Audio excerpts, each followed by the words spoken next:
बाहेर लगेच वर येतात. आणि यावरून तुम्हाला काय लक्षात येतंय? डोळ्यांना रिकाम्या दिसणाऱ्या भांड्यातही हवा होती. हवा आपल्या सभोवती आहे.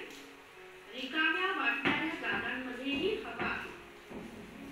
मग ही हवा कुठपर्यंत पसरलेली आहे? बघा, शाळेत येणाऱ्या वर्तमानपत्राची महिनाभराची रद्दी मिळवा. इतर कुठल्याही टाकाऊ कागदांचे मोठे मोठे तुकडे घ्या.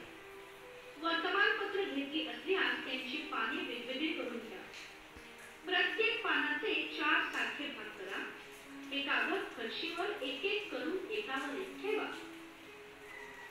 ही चळ तयार होत असताना फरशी लगतच्या आणि वरच्या कागदांच्या थरांमध्ये काय फरक होत जातो त्याच्याकडे नीट लक्ष द्या. तुम्हाला काय आढळून येईल? आपण कागद रचत जातो तसे खालचे कागद वरच्या कागदांखाली दाबले जातात.